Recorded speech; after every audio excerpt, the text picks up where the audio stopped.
At a time when Gaza remains buried under rubble, blockade, and unanswered questions, a new proposal has entered the global spotlight. A $25 billion reconstruction plan that promises transformation, prosperity, and opportunity.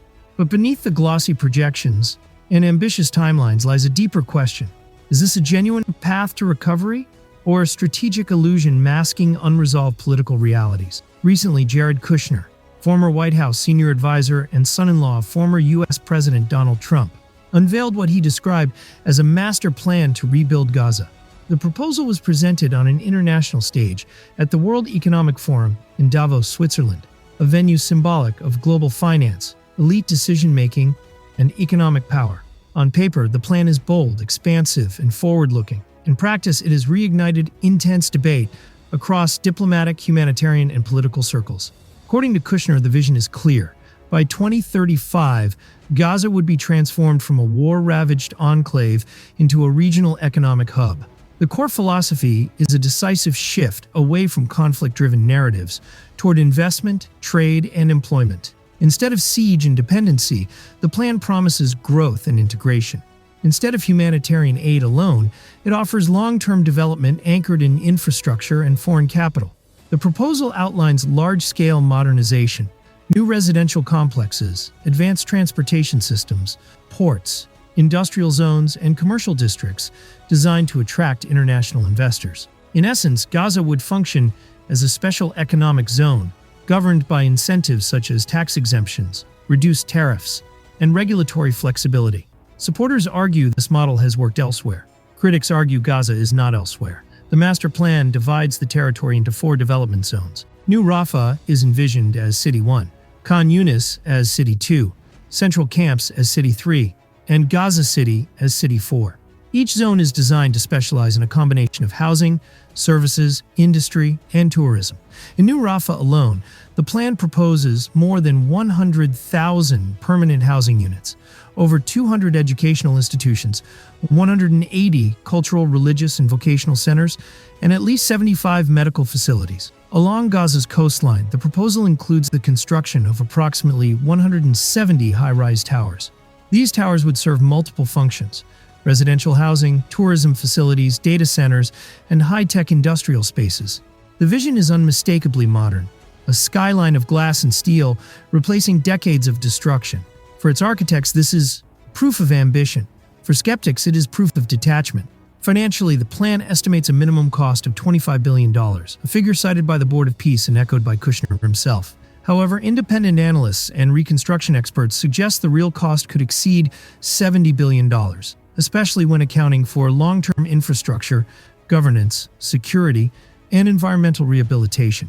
Time estimates are equally sobering. Full reconstruction could take several decades, not years. Kushner has emphasized that the first 100 days would focus exclusively on humanitarian relief. This phase would prioritize food distribution, temporary shelter, hospital services, water access, electricity restoration, sanitation, and the removal of an estimated 68 million tons of rubble.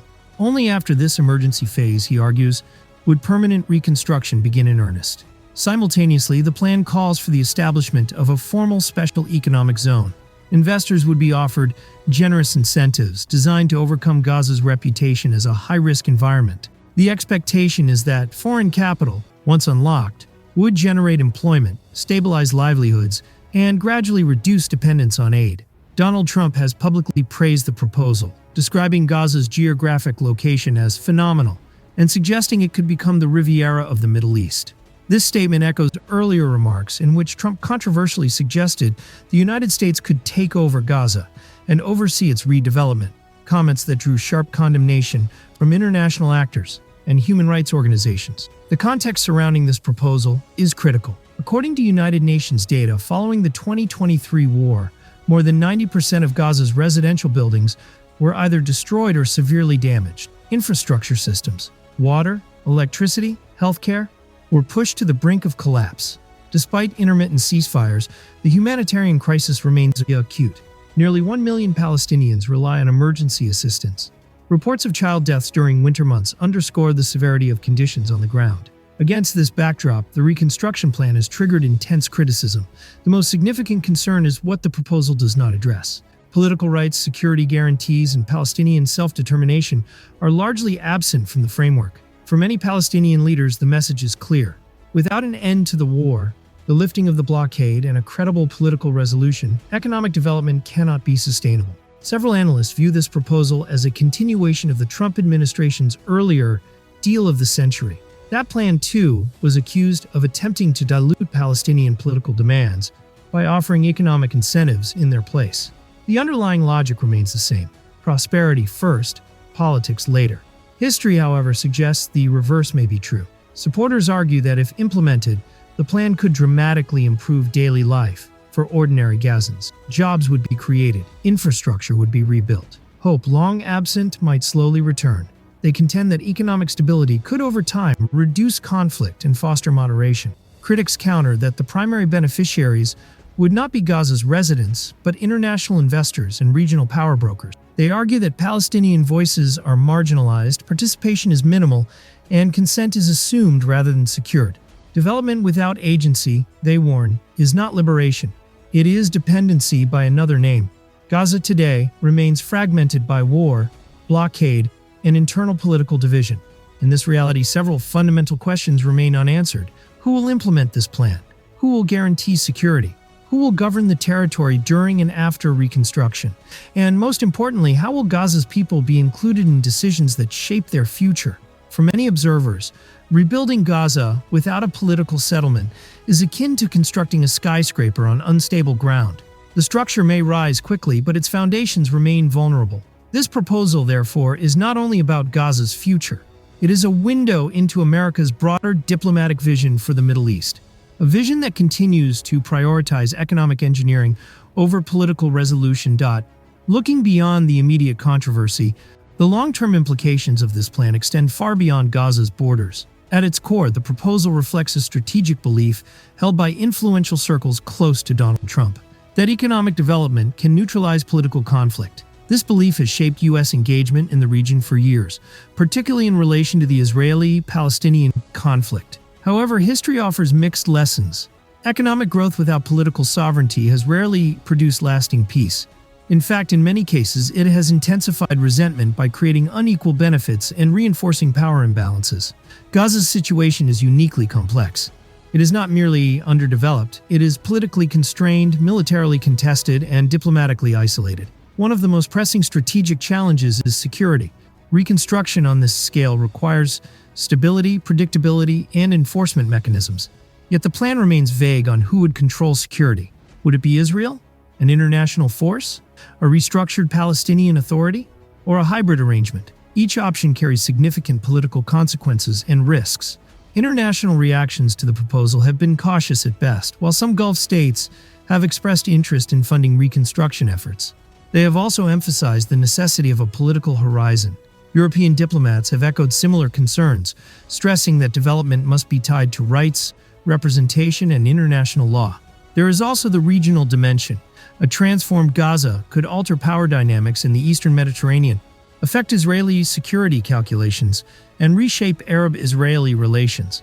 For some regional actors, economic integration is attractive. For others, it raises fears of normalization without justice. From a strategic standpoint, the plan could be interpreted as an attempt to redefine the Palestinian issue, shifting it from a struggle for statehood to a question of economic management. This reframing is deeply controversial. It risks sidelining decades of international consensus centered on self-determination and sovereignty. What if scenarios highlight the stakes? If the plan proceeds without political reform, it could entrench instability. Investment may flow initially, but without legitimacy, projects could stall or collapse. Alternatively, if reconstruction is paired with a credible political process, it could support a gradual transition towards stability. Another scenario involves partial implementation, humanitarian relief, and limited infrastructure upgrades, without full economic transformation. This may alleviate suffering temporarily, but fail to address structural causes of conflict. The most optimistic scenario requires unprecedented coordination, a ceasefire, lifted restrictions, inclusive governance, and sustained international commitment. Ultimately, the central question remains unresolved. Will development be used as a bridge to justice, or as a substitute for it? Will Gaza's people gain control over their future, Or will decisions continue to be made on their behalf? This proposal forces the world to confront uncomfortable truths. Economic blueprints are easier to draw than political compromises. Towers are simpler to build than trust. Yet without addressing rights, security, and representation, even the most ambitious reconstruction risks becoming another chapter in a long history of failed solutions. In the end, Gaza's future cannot be engineered solely in conference rooms or investment forums. It must be shaped by the people who live there, endure its hardships, and carry its hopes. Development may offer tools, but dignity requires voice. So the question stands, not just for policymakers, but for the global community. In the name of development, will Gaza's people gain a future they choose, or lose the right to choose at all? The answer to that question will define not only Gaza's path forward, but the moral credibility of international engagement in one of the world's most enduring conflicts.